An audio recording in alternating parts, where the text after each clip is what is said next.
Hello everybody, how's everybody doing today? I just thought I'd make a quick video today. I was planning on doing another AMC Life one from age 5 to 7, but some issues have come up. I'm getting ready to go out to dinner with my grandkids and my kid for their birthdays. Happy birthday Grayson, who just turned 11, and happy birthday Gwen, who just turned 30. Yeah, I'm old. No ifs, ands, or buts about it. I'm old. So anyway, I figured I would just make a short video to say hi and let y'all know what's going on. I noticed I'm still not getting very many views. I don't know if I'm doing something wrong or if it's just not being seen. I really don't know. If anybody's got any advice on how to get this out there, please help me out. I'm trying. Again, my name's Tiffany. I have AMC, arthrogryposis multiplex congenita, and it's a rare disease. I'm trying to get it out there to people that need help with tips of, how to do things. And actually, I am going to do one of my stories because I did promise you guys last week that I would. Let's see, I got out of the hospital, I think when I was 3 for a little while.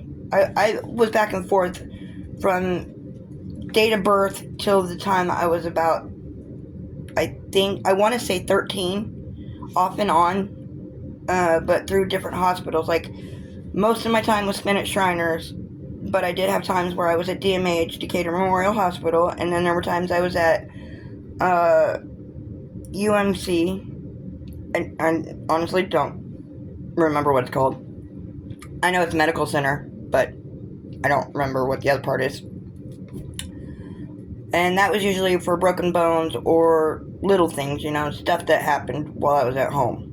And I had a lot of broken bones. I think I've broken my legs at least a piece, 8 times a piece.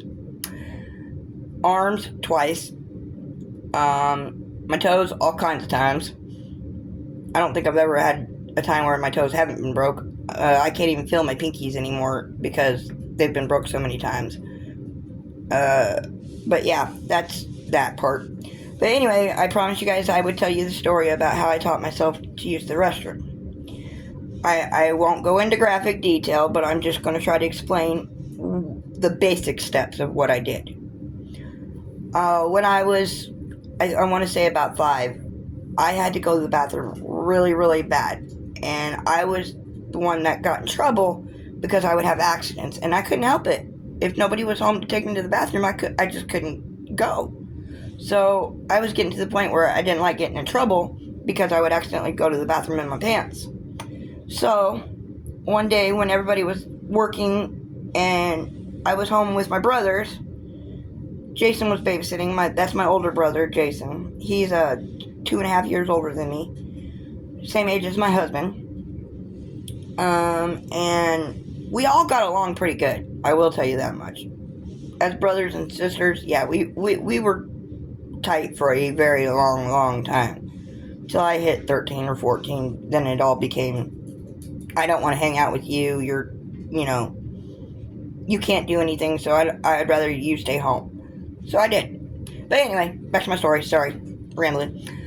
When I was 5 years old, I was home with Jason and Sean, and they both didn't like helping me either, and I hated asking them for help. So I took it upon myself to go into the bathroom one night, and what I did is I sat on the floor with the toilet seat lid down first to see if this would work. And I've never had strength in my legs, like, I can't lift myself up to get up, to stand up to go to the bathroom. But I had very good neck and head and back muscles that I could use, so I started using them to my advantage. And so I would take the toilet seat lid, put it down, and I would put my left arm on the toilet seat lid and kind of pull myself up, try to. Well, I found that was really kind of hard, and I could do it. I would get halfway up, and then I would flip over, like, onto my stomach type, and push my feet up to stand, and then turn around and sit down on the toilet. Well, then I had to figure out, how do I open the toilet lid? And at that age, I was always using my mouth for a lot of things. No, I did not use my mouth on the toilet seat, I promise. I took a pencil and pried it underneath the toilet seat lid and pushed it up. And that's how I would get the lid up. So then I would sit on the edge of the toilet ring, and I used my right hand, and I would hook it to my pants, yank them down the best I could, and I would literally have to run my hand all the way around to pull them down all the way so I could go. And then after I went, I hook this hand, my left hand, into the band of the pants and would yank them up on that side with that hand. And then the other side, my arm is inside my pants, and I would take my arm and push it up against the pant leg and pull up that way. I still do that to this day, but that's how I would get them back up.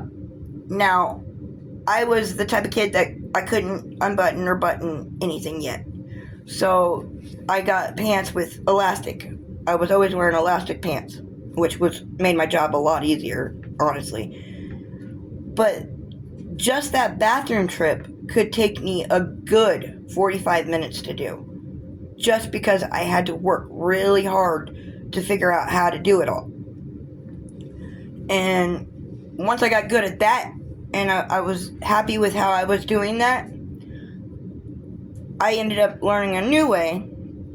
And it's still the same way, but instead of the lid being down, I had the lid up so that I didn't have to use my arm as much. I could just use my neck. I know it sounds really gross, but it really wasn't.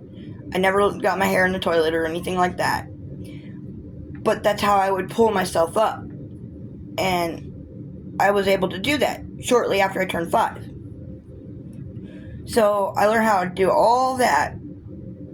And right after I learned all of it, I ended up having to have surgery on my legs again. So I had to relearn everything again. But for the most part, I still knew that technique. But if I couldn't go for some reason, I would hold it.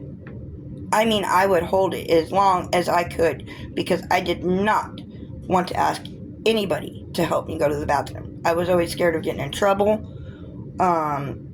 My mom being mad at me because I was asking her to do something that she didn't want to do. I know it sounds pitiful, but it really was like that for a long time. So then I did all that, and I promised you guys I would tell you that story, so I wanted to make sure I at least told you that story.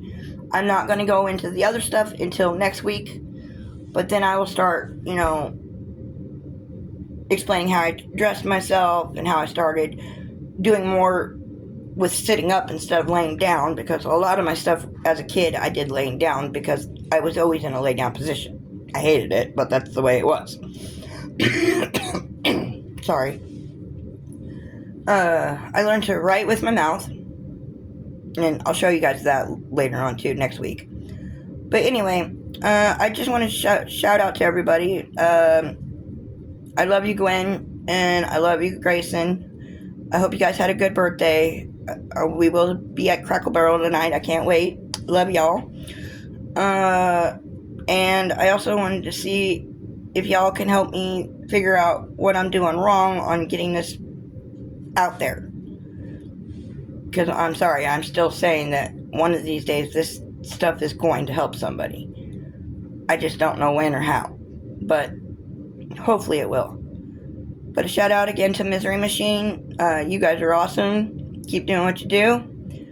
And Lieutenant or General John Miller, thank you again. I'm here. If you got questions, shoot me a question. I'll answer it. Probably next week on the cast. If I get my niece tonight, I will probably do another video with her on it with me, so we can make jokes and do stuff together, because we're great together. We're funny. And because I get to see her today too. I miss you, Ella. Anyway, love y'all, and like I said, just send me a text if you need help, or a comment, and I will answer back. You guys have a good day, and I will see you either tonight or next week. Bye.